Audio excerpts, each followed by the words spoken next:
Hello mga idol, good day sa inyo lahat. And today, meron tayong special motorcycle news para sa inyo. This year 2025, may bago po tayong model update. Yes. Mga idol, tama po narinig ninyo. From Yamaha Motorcycle, ang kanilang pinakasikat na iconic model, yan po ang X-Max 300, ay merong minor changes.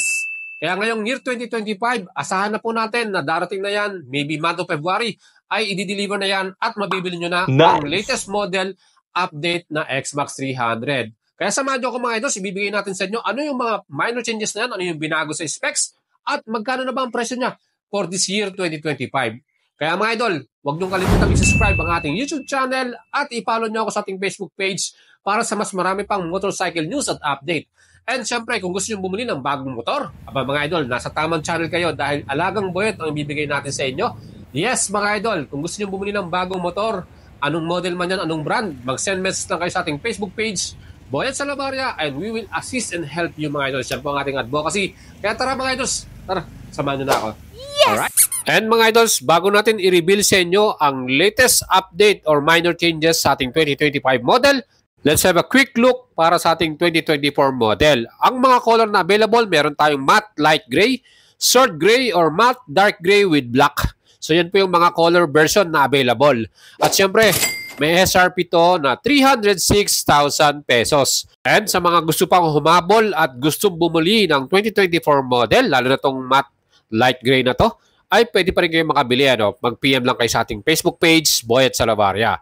Mga idols, ang ating engine type dito ay 292cc, single cylinder, 4-valve, single overhead camshaft, fuel injected at syempre CVT transmission. Well, para sa kanyang performance, ang max power ito 27.6 HP at max torque 29 Newton meters na kayang tumakbo ng 150 km per hour. Pagdating sa ating top speed, average lang yan. Pwede nyo pang palakasin yan. Depende na rin sa inyong riding habit mga idol. Syempre, for added convenient, ito po ay equipped ng smart keyless system. Mga idol, syempre pa, isa rin sa pinaka-nagustuhan natin dito, napakalaki ng compartment nito. 2 helmet ang kasya nitong ilagay. Ganun kalaki yan. With fuel capacity 13 liters. At para naman sa consumption nito mga idols, meron tong average na 27 km per liter. Perfect itong pang city ride at pang long rides natin dahil may total weight din ito na 181 kilograms. Plus, perfect dito sa mga Filipino riders dahil mababa ang seat height ito na may sukat naman na 795 mm. O, di ba mga idols? Pwedeng-pwede na. At pag-uusapan naman natin ang kanyang mga high-tech features or safety features. Ang front ito ay naka-disc brake with ABS at safe din sa ating likuran. Disc brake din yan with anti-lock braking system at equip pa to ng TCS or traction control. Kaya solid ang ating safety features sa model na X-Max 300. Kita nyo yung upuan niya, sobrang komportable yan kahit meron kang passenger or OVR. Perfect ito. Malambot at talagang parang nakaupo sa kama pag yan po ang gamit nyong scooter. Mga idols, meron din itong mga compartment sa front or yung ating mga bulsa na pwede nating lagyan ng ating gamit. At tignan nyo po, para din sa ating pinaka-headlight at taillight, bagong design yan at LED po lahat ang ilaw nito. Mga idols, tignan nyo po ang ating 2024 model na TFT display at ipapakita ko naman sa inyo ang improved TFT display ngayong 2025 model kung saan mas malaki na siya, 4.3 inches ang kanyang display. At syempre TFT yan, mas maganda, mas clear at mas informative mga idols. Nandiyan na po lahat, may navigation tayo dito. At equip na rin to ng Yamaha Connect, yung ating Bluetooth connection mga idol. And itong ating bagong 2025 TFT display, makikita naman po ninyo, talagang mas magandang tignan kasi mas malaki na siya ngayon compare sa 2024 model na 2 piraso pa yung panel, up and down. Ito, isa na lang titignan mo sa kanilang display. O, di ba mga idols, ano masasabi nyo dyan? Mag-leave kayo ng comment. At syempre, hindi pa rin naman binago ang ating pinaka-front face design. X-Design ang tawag dyan ng Yamaha. Sa pang pinaka-updated or new changes para sa ating bagong X-Max, from manually adjustable windscreen, ngayon po ay electronic adjustable windscreen na. Yan na po ay pwede nyong i-adjust sa inyong switches and buttons. O di ba mga idols, mas convenient at syempre mas madaling gamitin. Habang nagra-rides ka, di ba, malakas ang hangin, pwede mo nang itaas yung windscreen mo, isang pindot mo lang dahil electronic adjustable na. Iyan po yung bagong feature ngayon ng XMAX 2025 model with new TFT display at bagong electronic adjustable. Plus ito pa ang pinaka binago rin nila, ang ating socket charger ngayon po ay USB Type-C charger na. At mas maganda yan mga idols kasi hindi mo na kailangan ng adapter, ano? Before kasi parang socket charger lang. So ngayon mga idols, ang bagong presyo na ng 2025 new XMAX 300 ay SRP 311,000 pesos. Aba mga idols, meron tayong 5,000 pesos na additional or increase.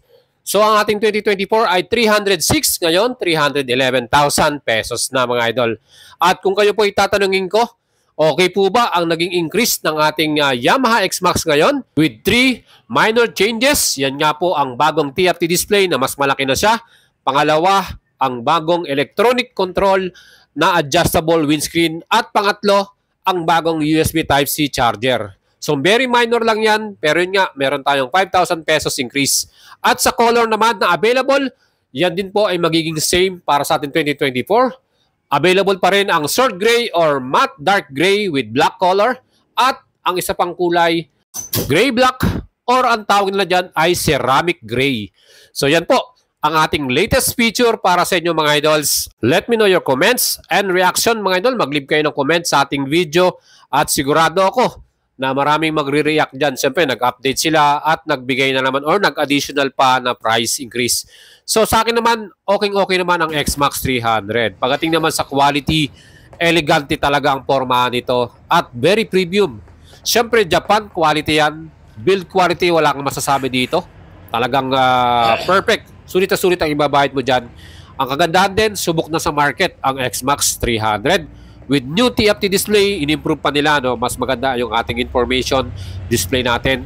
At syempre, yung electronic windshield adjustable, aba maganda yon. Kasi syempre, pag tayo tumatakbo na, minsan laking abala kung titigil ka pa, kung bago pa i-adjust manually, ano. And mga idols, kung gusto nyo bumili ng bagong XMAX 300 2025 model, ano bang hinihintay nyo? Mag-PM na kayo sa ating FB.